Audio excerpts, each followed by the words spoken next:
1 Pierre chapitre 5 versets 8 et 9.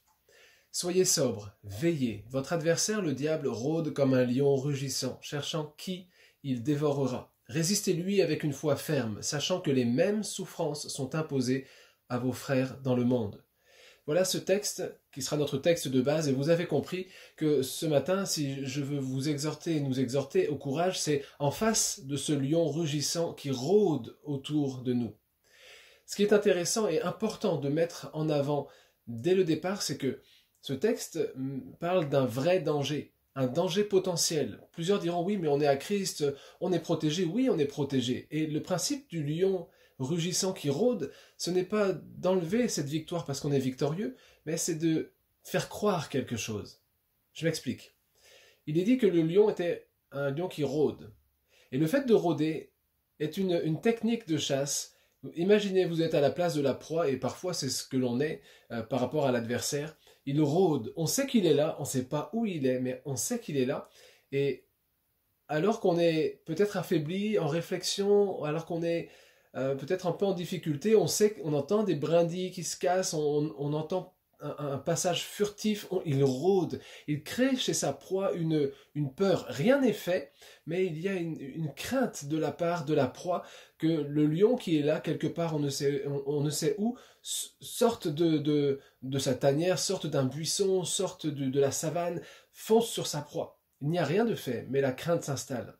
La deuxième chose, c'est que Pierre dit que le lion est un lion rugissant. C'est la même chose que le lion qui rôde.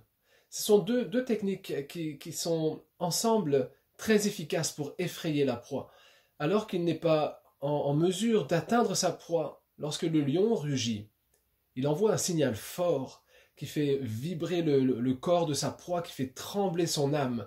Et le diable est un lion qui rôde en rugissant. Il rugit de loin, et il n'a rien fait, il n'est pas encore en mesure d'atteindre sa proie, mais il est en train de la déstabiliser. Et Pierre nous dit, faites attention, parce que votre adversaire, le diable, est comme un lion rugissant qui rôde, cherchant qui il dévorera. Alors maintenant que le danger est établi, parce que on sait que le diable cherche à atteindre ses proies, et notamment ceux et celles qui ont quitté le royaume de ce monde, son royaume, pour entrer dans le royaume du Fils de Dieu. Ceux-là, il voudrait les récupérer, il voudrait les déstabiliser, au moins les rendre inopérants par la tétanie qu'il va provoquer en rugissant, en rôdant autour d'eux. Maintenant qu'on sait que ce danger existe, même si rien n'est fait, maintenant qu'on sait que la crainte est un des axes d'attaque, des angles d'attaque du diable qu'il veut mettre dans les cœurs, voilà ce que Pierre nous exhorte à faire. Premier point, première prise de position. Soyez sobres, soyez sobres. En grec, le terme utilisé pour dire sobre, le terme grec c'est nepho. Nepho veut dire être sobre, être calme et concentré en esprit. Pierre dit soyez concentrés en esprit. Le deuxième pan de définition de ce mot est celui-ci, c'est être modéré, sans passion, circonspect. Vous imaginez ce lion qui rôde, qui rugit. Pierre dit soyez circonspect. Soyez pas passionné ou passionnel, ne laissez pas vos émotions vous submerger, soyez sobre, soyez calme et concentré en esprit. La sobriété dont il est question ici se rapporte à une disposition de cœur qu'on est appelé à avoir alors que l'environnement est agité, alors que les éléments se déchaînent. Première chose, quand on remarque que l'adversaire rôde, soyez sobre. Il y a un exemple qu'il ne faut pas suivre. Et si parfois on essaie de trouver dans la parole ou ailleurs des exemples encourageants, il y a aussi des exemples qui nous encouragent à ne pas reproduire ce qui a été fait, et notamment dans Matthieu 14, 26. Quand les disciples le virent marcher sur la mer, il est question de Jésus, ils furent troublés et dirent « C'est un fantôme !» Et dans leur frayeur, ils poussèrent des cris. Voilà un moment, et Pierre fait partie des disciples, voilà un moment où les disciples n'ont pas été sobres, n'ont pas été circonspects, n'ont pas été concentrés, calmes en esprit. Mais quand ils ont vu Jésus marchant sur les eaux, ils ont cru que c'était un fantôme et leur réaction n'a pas été de rester dans le calme et la confiance, mais ça a été de crier et de pousser des cris pensant que c'était un fantôme. Il ne faut pas se laisser troubler par les événements que l'on vit. Si vous voulez, je vous propose de regarder cette vidéo, et cette vidéo parle là, montre là une bouée, vous savez, ces grandes bouées, ces balises que l'on retrouve en mer, qui jamais ne sont submergées par les vagues. Vous voyez la manière dont elle est lancée à la mer, et malgré le fait qu'elle soit lancée de côté, elle se redresse tout de suite. Je crois que le chrétien est appelé à être calme, circonspect, serein, concentré en esprit, parce que rien ne pourra le faire chavirer, même les plus fortes tempêtes. Alors, restons calmes, restons assurés, Dieu est aux commandes de notre vie. Soyez sobres. En pratique, si on veut rester sobre, alors que certains événements touchent notre vie, touchent notre environnement direct, notre famille ou autre, eh bien, n'interprétons pas hâtivement les circonstances, pas d'interprétation spirituelle hâtive.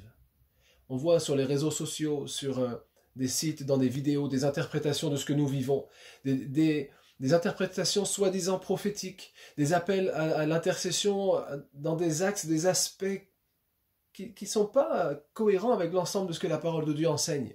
Quand une tempête arrive, et il y a bien une tempête, le sujet n'est pas de nier la tempête, mais quand une tempête arrive, pas d'interprétation spirituelle hâtive. Connaissons les Écritures, soyons attentifs à la voix de l'Esprit et soyons sobres. Attention également, dans les aspects pratiques, attention à ne pas être fataliste, à ne pas envisager forcément le pire. J'aurais dû m'en douter. Ah, si j'avais su, finalement, être chrétien, oui, on n'est pas protégé, j'entends le lion, j'entends. Soyez sobre. Pas d'interprétation hâtive, pas de crainte démesurée, de fatalisme. Ne nourrissez pas des regrets. Ce que vous vivez est une épreuve de votre foi. Soyez sobre. Deuxième prise de position. Alors que Pierre vient de nous exhorter à être sobre, maintenant, il nous exhorte à veiller. Alors vous direz, Jésus l'avait déjà fait et c'est quelque chose qui nous semble naturel. Eh bien, si c'est naturel, je vous propose qu'on prenne quelques instants pour en parler de ces choses qui nous semblent naturelles. Habacuc 2, verset 1er dit « J'étais à mon poste et je me tenais sur la tour.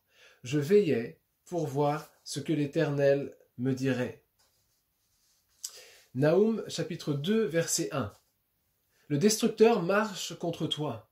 Ça nous fait penser là au lion rugissant. Hein. Le destructeur marche contre toi. Garde la forteresse. Veille sur la route. Affermis tes reins, recueille toute ta force. Veille sur la route qui donne accès à ton cœur, la route qui donne accès à la forteresse. Dans la Bible, les veilleurs n'étaient pas seulement éveillés pendant les temps de guerre, mais toute l'année. À tous les moments du jour et de la nuit, il fallait veiller. Parce que le principe de la veille, c'est d'éviter d'être surpris par un mal qui nous atteindrait parce qu'on était endormi, parce que l'adversaire, lui, vient à n'importe quel moment. Et même Jésus dit qu'il faut être attentif, vigilant, il faut être trouvé prêt parce qu'on ne sait pas quand le Fils de l'homme viendra. Il viendra comme un voleur dans la nuit. Évidemment, on ne sait pas quand. Donc il faut être prêt à voir le Seigneur venir. Veiller. Si les veilleurs ne faisaient pas ça, s'ils n'étaient pas prêts à veiller jour et nuit à n'importe quel moment de l'année, alors la population pourrait être prise par surprise. Peut-être que certains d'entre nous, on s'est senti pris par surprise par les événements qui nous touchent maintenant. Peut-être que certains d'entre nous, peut-être plusieurs, voire beaucoup, on ne veillait pas et on vit notre vie chrétienne, on croit dans le Seigneur, mais on n'a pas vu la chose venir. Et si le Seigneur était revenu maintenant, peut-être même qu'on aurait été encore davantage surpris et désarçonné. Le chrétien devrait être comme un sismographe, vous savez, ces machines qui, lorsqu'elles sont mises près notamment des endroits où les tremblements de terre peuvent arriver, fréquemment ou pas d'ailleurs, elles détectent des secousses imperceptibles à l'homme, elles préviennent la population et selon certaines interprétations, on peut savoir si un tremblement de terre risque d'arriver ou pas, s'il faut mettre à l'abri la population ou pas. Soyons comme des sismographes, attentifs à toute vibration, sans excès, sans surinterprétation, mais attentifs, veillants. comme si le curseur, comme si le graphe, le crayon était toujours prêt à écrire, et alors que nous sommes en train de vivre des moments, ça bouge un petit peu, puis à un moment peut-être ça va commencer à bouger davantage. Nous sommes dans des moments difficiles, nous sommes dans des moments particuliers, veillons. C'est une des prises de position que Pierre nous invite à avoir. Oui, soyez sobres, mais veillez aussi. Il ne faut pas être passionné, avoir peur de tout ce qui arrive, mais il faut être capable d'interpréter malgré tout, de veiller. En pratique, ne nous laissons pas bercer par les habitudes. Ne nous laissons pas bercer par un train-train routinier. Vous voyez que nos habitudes sont bouleversées. Alors que on avait commencé à mettre en place ces vidéos et d'autres choses, plusieurs d'entre nous ont dit « Ah, ce serait bien d'avoir un culte quand même ». Certains ont proposé que ce soit en visio, d'autres ont demandé « Est-ce qu'on proposera un culte complet en vidéo avec chant, prédication, prière, etc. » Toutes sortes de choses se font. Mais ce qu'ont cherché la plupart des gens, c'est à avoir quand même, entre guillemets, leur culte. Je crois que les circonstances que nous vivons nous poussent à sortir de nos routines, et c'est bien. Il faut veiller parce qu'il peut y avoir des moments comme ça, et quand il y a des moments particuliers, il y a des réactions particulières, des positions particulières à prendre. En pratique, ne pas se laisser bercer par des habitudes, mais soyons éclairés, soyons pleins de discernement.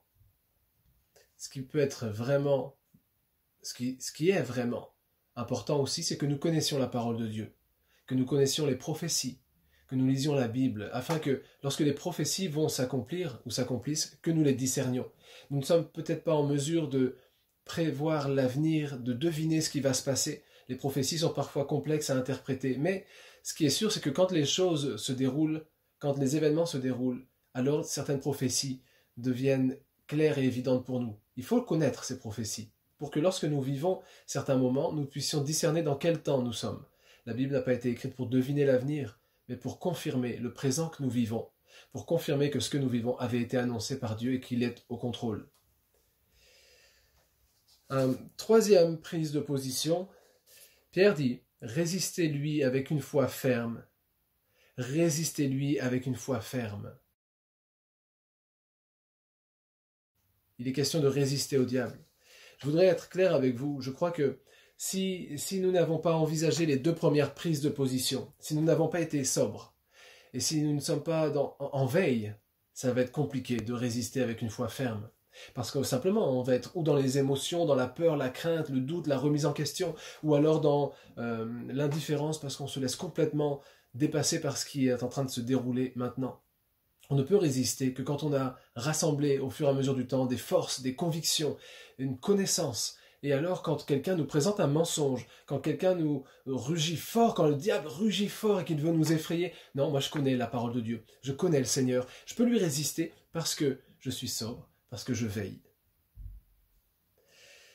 Matthieu 10, 28 dit « Ne craignez pas ceux qui tuent le corps et qui ne peuvent tuer l'âme. Craignez plutôt celui qui peut faire périr l'âme et le corps dans la géhenne. Ne craignez pas ceux qui tuent le corps et qui ne peuvent tuer l'âme. Ne craignez même pas ceux qui rugissent fort. Ne craignez pas ceux qui peuvent atteindre le corps, etc. Ayez des convictions plus profondes. Craignez celui qui est au-dessus de tout, le Dieu tout-puissant, créateur.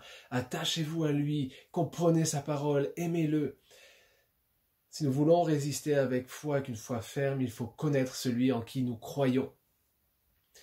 Si on parle de résister, c'est qu'il y a une contrainte. Je voudrais être le plus réaliste possible. Résister avec une foi ferme, ça ne veut pas dire avoir juste des pensées fortes dans des moments difficiles. Quand on parle de résister, si par exemple on vous demande de résister à un choc, c'est qu'il y a eu un choc. Émotionnel, physique ou autre. Si on vous demande de résister à une chute, ça va impliquer une grande partie des muscles de votre corps pour vous empêcher de tomber vers là où vous êtes tenté de tomber. Il y a de réelles contraintes, il y a des efforts à produire pour résister, un combat, une attirance, une frayeur peut-être à laquelle il nous faut ne pas céder. Il n'y a rien de fait. Comprenez, quand on dit résister, c'est qu'il n'y a pas de fatalité, on peut résister. Dieu va nous donner la force de résister. Le mal n'est pas arrivé, le lion rugit, il rôde, mais il n'a pas atteint sa proie, il n'a pas atteint l'homme, il n'a pas atteint le cœur du chrétien. Il essaye de le troubler. Résistez-lui, mettez toute votre énergie à résister à cet adversaire. Celui qui connaît l'issue du combat est assuré et tranquille dans sa démarche. Si tu es sûr de l'issue du combat, alors tu seras tranquille. Peut-être que certains disent, mais comment on peut être sûr ? on peut être sûr, comme c'est écrit dans ce texte, quand on a la foi, résistez-lui non pas avec des théories intéressantes, résistez-lui avec une foi ferme. Une foi, la foi en qui, en quoi? La parole de Dieu le dit, et je le répète encore une fois, la foi vient de ce qu'on entend de la parole de Christ. Si on connaît la parole de Christ, si on connaît le Christ, si on connaît Jésus et les promesses qu'il nous a faites, alors mettons notre foi dans ces promesses, et c'est cette foi-là qui va nous donner de résister. Jean disait dans sa première épître, chapitre 4, verset 4, « Vous, petits enfants, vous êtes de Dieu, et vous les avez vaincus, parce que celui qui est en vous est plus grand que celui qui est dans le monde. » Jésus avait dit, « Vous aurez des tribulations dans le monde, mais prenez courage, j'ai vaincu le monde. » Vous demandiez peut-être, mais comment est-ce qu'on peut résister juste par la foi? Comment on peut être sûr de l'issue du combat?